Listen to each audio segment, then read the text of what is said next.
Bismillahirrahmanirrahim. Alhamdulillahirabbil wassalatu wassalamu ala asyrafil anbiya'i wal mursalin wa ala alihi wasahbihi ajma'in. Assalamualaikum warahmatullahi wabarakatuh. Salam ukhuwah, salam kasih sayang dan salam satu Malaysia.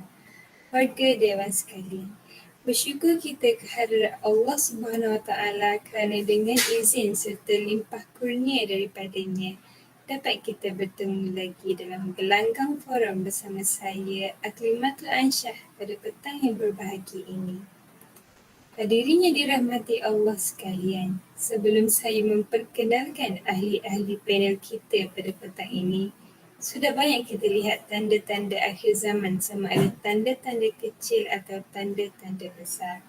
Justeru sebagai umat Islam, kita tidak boleh mengambil ringan tentang berlakunya hari kiamat. Sesuai dengan tajuk forum kita pada hari ini, tanda-tanda akhir zaman. Tanda kiamat merupakan petunjuk atau isyarat tentang hampirnya kedatangan hari kiamat. Umat Islam percaya bahawa pengakhiran alam semesta ialah sebahagian daripada rahsia Allah dan tiada satu makhluk pun yang mengetahui waktu sebenar berlakunya kiamat. Walau bagaimanapun, Nabi Muhammad SAW memberitahu bahawa sebelum tiba hari kiamat itu, tanda-tandanya akan muncul dan disaksikan oleh manusia. Turutan tanda-tanda tersebut bermula dengan tanda-tanda yang kecil dan kemudian disusuli dengan tanda-tanda besar. Sebelum mengupas tajuk ini dengan lebih mendalam, terlebih dahulu mari kita berkenalan dengan 4 orang ahli panel kita pada hari ini. Jangan ragu dan jangan risau kerana warga hadirin sememangnya tidak asing lagi dengan panel-panel kita pada hari ini.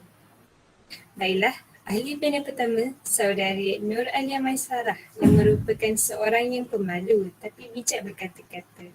Apa khabar saudari? Alhamdulillah sihat cik. Saudari bagaimana? Alhamdulillah, saya juga berada dalam keadaan sihat walafiat. Seterusnya, ahli panel kedua, Ayi berbaju kurung, saudari Nurul Aina Akmal. Apa khabar saudari? Alhamdulillah saya berada dalam keadaan yang baik. Seterusnya, ahli panel ketiga yang indah senyumannya, saudari Nur Aznin Raudah.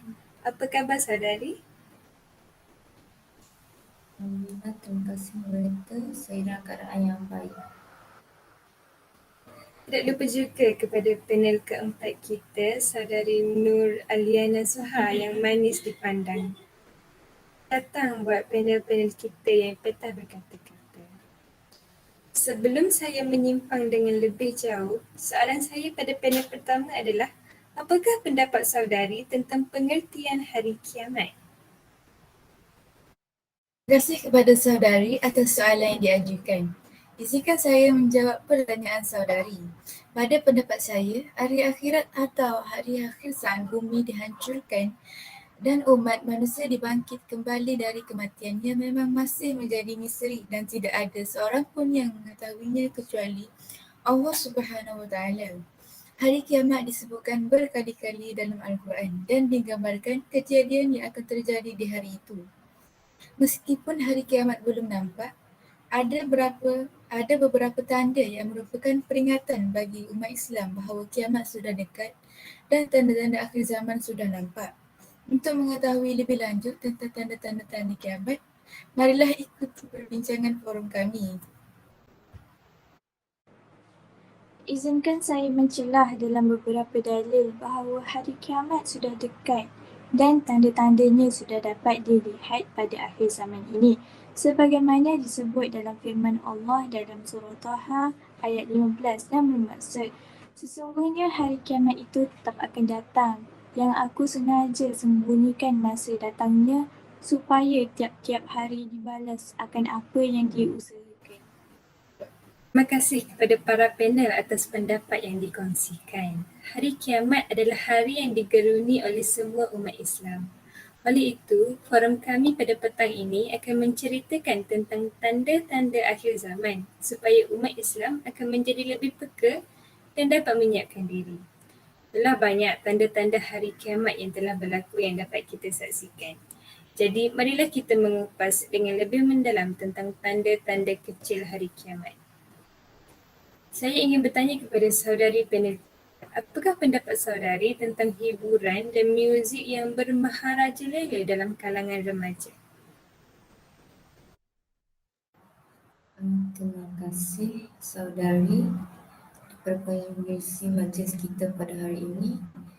Bismillahirrahmanirrahim. Sebelum saya menerangkan lebih lanjut, saya ingin merupakan hadis yang diriwayatkan dari Sahih bin Sa'd radhiyallahu anhu bahwasanya Rasulullah SAW bersabda, "Yakunu fi akhir zamani wasfun wa qadfun wa mashkun ki wa may zalika ya Rasulullah." Qala izat tahara bin ma'arifu wa qainat. Yang bermaksud di akhir zaman nanti akan ada peristiwa di mana orang-orang ditenggelamkan ke dalam bumi, dilempari batu dan dirubah rupanya.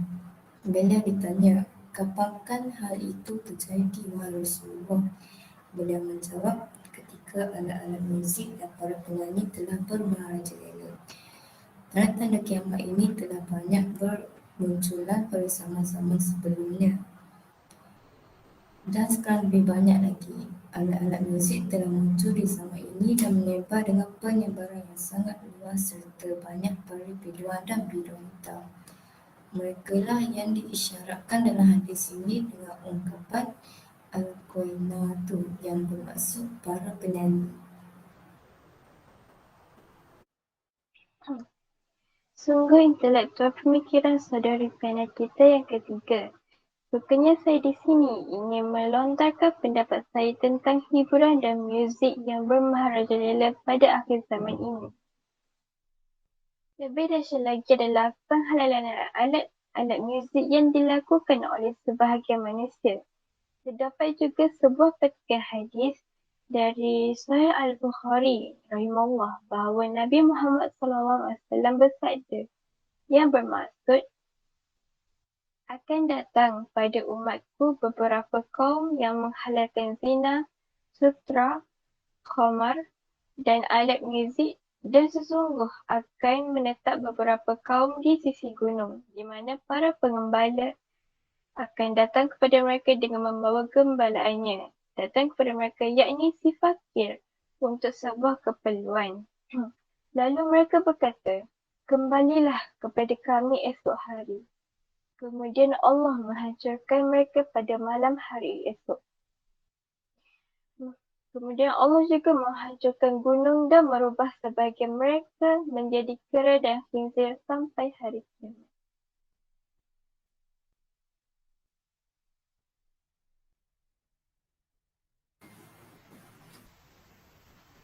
Terima kasih atas penjelasan yang amat jelas dan mudah untuk difahami dari panel-panel kita yang bijaksana. Saya setuju dengan pendapat saudari. Jika dilihat, ramai anak muda sudah hilang rasa malu dan hanya menginginkan keseronokan seperti muzik dan hiburan. Walhal, mereka sepatutnya menjadi khalifah-khalifah di muka bumi Allah ini. Tampaklah di sini ibu bapa perlu memainkan peranan penting dalam memantau aktiviti yang dilakukan anak-anak. Seterusnya, berbalik kepada tajuk utama kita. Saya pasti saudari panel kedua ingin mengulas lebih lanjut tentang tanda-tanda akhir zaman yang sudah berlaku di sekeliling kita. Terima kasih Cik Pengerusi telah memberi kesempatan untuk saya mengulas pendapat saya.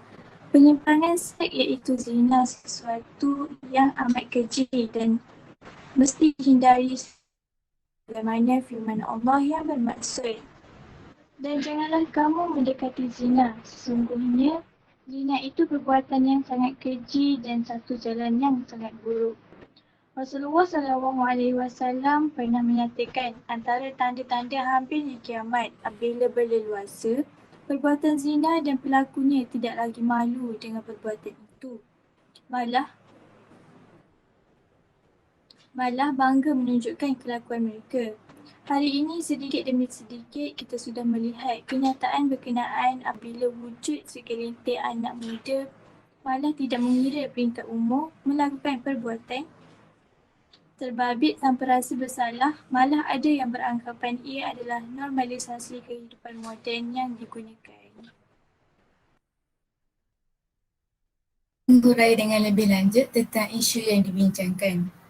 Menerusi satu hadis, Nabi SAW bersabda, "Demi jiwaku berada dalam kekuasaannya, tidak akan hancur umat ini sehinggalah lelaki datang kepada perempuan lalu menggaulinya, iaitu melakukan zina.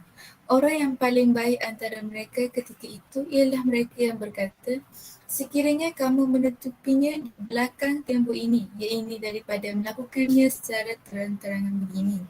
Riwayat Abu Ya'la Al-Ashami. Berdasarkan hadis Nabi tersebut, jelaslah bahawa antara salah satu tanda hampir kiamat dan kerosakan umat adalah banyaknya zina dan bebasnya lelaki perempuan yang bukan mahram bergaul tanpa batasan yang jelas dalam syarak. Ia juga menunjukkan bahawa faktor akhlak dalam umur umat tertentu sangat penting, kerana tanpa akhlak yang baik pasti ia akan mengundang bencana, malapetaka dan kerosakan terhadap permukaan Allah Subhanahu Wa Taala. Hari ini kita melihat bibit-bibit pergaulan bebas berkenaan apabila segelintir anak, remaja, belia, dewasa maupun yang menjengah separuh abad bebas dalam hal ini termasuk tidak malu melakukan zina, malah ada dalam kalangan kita yang menjadi kebanggaan melakukan perbuatan tersebut.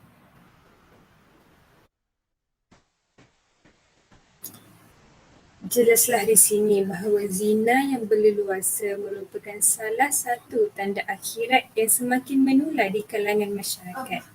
Sudah terang lagi bersuluh, Islam mewajibkan umatnya untuk memelihara diri agar kita tidak terpengaruh dengan segala dorongan jahat, terutamanya perbuatan zina.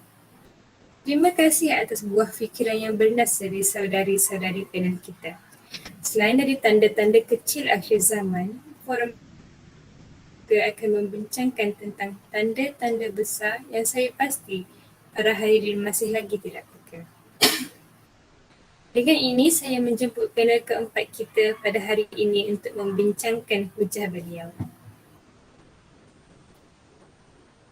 Terima kasih kepada Cik Pengerusi yang tidak kurang petah berkata-katanya.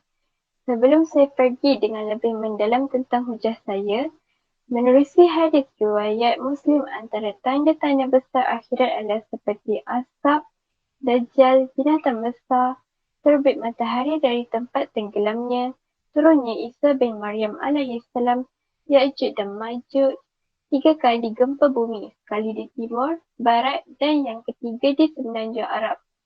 Dan yang akhir sekali adalah api yang keluar dari arah negeri Yaman yang akan menghalau manusia kepada mahsyar. Namun, pada forum kali ini, saya ingin menyentuh tentang kemunculan Dajjal. Dajjal diceritakan hanya memiliki satu mata dengan mata sebelah kanannya yang buta. Diceritakan bahawa ia akan membawa fitnah yang besar yang akan merenggut keimanan sehingga banyak orang yang akan mendengar seruannya. Hal ini dapat dikukuhkan lagi dengan petikan ayat dari Sa'bi bin Jassamah radhiyallahu anhu, pernah mengatakan bahawa beliau mendengar Rasulullah SAW bersabda, Dajjal tidak akan muncul sehinggalah manusia terlupa tentang kemunculannya dan para khatib terlupa menyebutnya di dalam khutbah.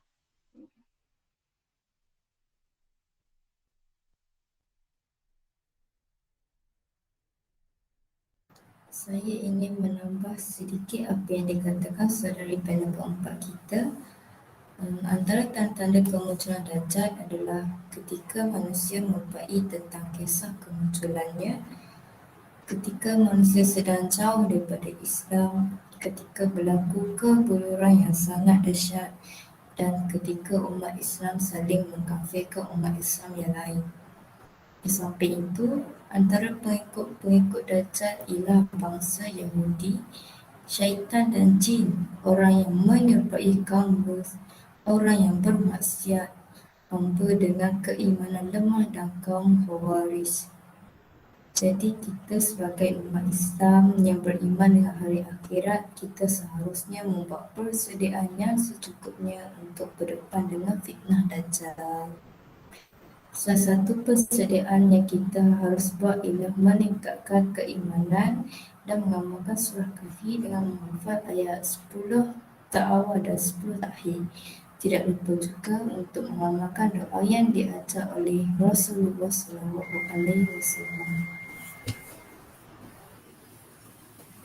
Terima kasih saudari panel 3 dan 4. Jelaslah Dajjal yang disebut sebagai Al-Masih itu seorang yang akan muncul pada akhir zaman sebagai tanda hampirnya kiamat. Kemunculan Dajjal akan menguji dan menggoncang keimanan umat Rasulullah SAW.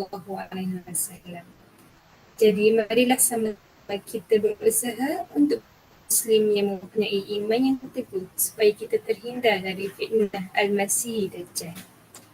Untuk mengakhiri forum kita pada hari ini, dengan berbesar hatinya saya ingin menjemput saudari untuk menghuraikan tanda akhir zaman yang terakhir pada perang ini.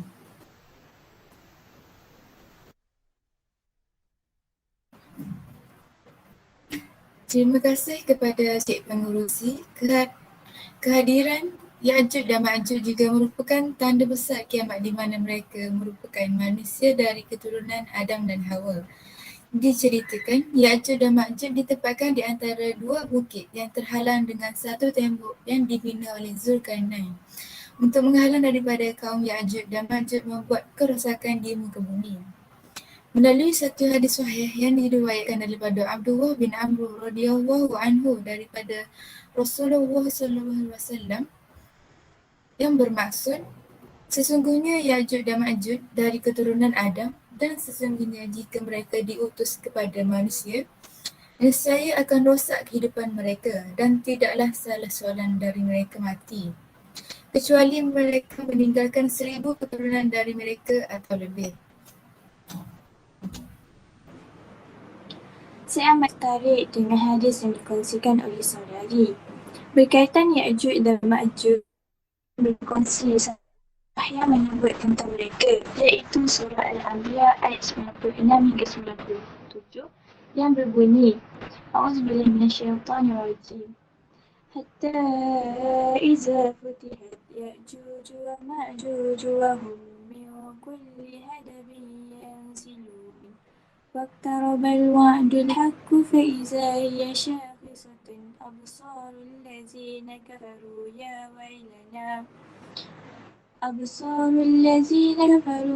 ويلنا قد كنا في غفلة من هذا بل كنا ظالمين. Yang bermaksud, hingga apabila dibuka tembok Ya'juj dan Ma'juj dan mereka turun dengan cepat daripada seluruh tempat yang tinggi dan telah dekatlah kedatangan janji yang benar, hari kebangkitan. Maka tiba-tiba terbelalaklah mata orang-orang kafir. Mereka berkata, aduhai, celakalah kami, sesungguhnya kami dalam kelalaian tentang ini. Bahkan kami adalah orang-orang yang zalim. Lokasi Ya'juj dan Ma'juj dan tembok penghalang tersebut tidak diketahui tempat dan kedudukannya secara pasti. Sebahagian raja dan para ahli sejarah berusaha untuk mengetahui dan memastikan lokasinya. Di antaranya adalah Khalifah Al-Waqid. Beliau pernah mengutuskan beberapa gubernur bersama tentera-tenteranya untuk melihat tembok dan menjelaskan kepadanya ketika kembali. Maka mereka menjelajahlah dari negeri ke negeri yang lain, dari satu kerajaan ke kerajaan yang lainnya hingga mereka sampai kepadanya dan melihat tembok tersebut yang diperbuat daripada besi dan timah. Mereka menyebutkan bahawa mereka melihat sebuah pintu dan kuncinya yang sangat besar. Demikian pula mereka melihat susu-susu dan madu pada sebuah benteng dan tembok, dan gunung-gunung tersebut sangatlah tinggi sehingga tidak dapat yang didakinya. Kisah ini disebut oleh Ibnu Katsir dalam tafsirnya, tetapi sanadnya tidak disebut. Maka hanya Allah lah yang mengetahui kebenaran kisah Ya'juj dan Ma'juj dan tembok Zulkarnain. Tegaslah di sini, sebagai umat Islam, kita seharusnya bersedia menghadapi hari kiamat kerana sudah banyak tanda-tanda yang dapat kita lihat pada hari ini. Sekian sahaja hadirin sekalian, kembali kepada saudari penerusi. Setelah diteliti, jelaslah bahawa Ya'juj dan Ma'juj bukan mitos tetapi satu ancaman manusia yang nyata. Tidak dapat dinafikan, kisah berkait dengan Ya'juj dan Ma'juj mampu membawa kesan yang sangat mendalam dalam kehidupan orang Islam. Walau bagaimanapun, Ya'juj dan Ma'juj adalah rahsia Allah Subhanahu Wa Taala. Namun, sebagai seorang Muslim, kewujudan Ya'juj dan Ma'juj dan hari kiamat wajib diyakini. Keyakinan inilah yang membantu Muslim menyiapkan diri menghadapi hari kiamat dengan selalu taat pada aturannya. Demikian tadi rumusan perbincangan daripada semua ahli panel kita tentang tanda-tanda akhir zaman. Kesimpulannya, menyimpul bicara perihal hari kiamat ini, sama ada peristiwa itu masih lagi jauh ataupun semakin dekat bukanlah menjadi persoalan yang perlu difikirkan sangat. Apa yang lebih utama dan mendesak adalah memperteguhkan lagi keimanan dan keyakinan kita terhadap kebenaran peristiwa berkenaan. Agar dengannya kita tidak lalai dan daripada mempersiapkan diri menghadapi saat malaikat maut menjemput pergi dan saat berlakunya hari kiamat yang tetap akan berlaku. Tanda-tanda kiamat seperti yang dijanjikan oleh Allah pasti akan berlaku. Oleh itu, kita sebagai umat Islam haruslah mempersiapkan diri untuk menghadapi hari kiamat. Antara persiapan yang boleh dilakukan ialah memperbaiki salat, mentadabbur Al-Quran dan mengamalkan 10 ayat awal dan 10 ayat akhir surah Al-Kahfi. Sekian sahaja daripada kami. Salam hormat. Akhir kalam. Orang putih, orang Pakistan. Terima kasih. Syukran jazilan.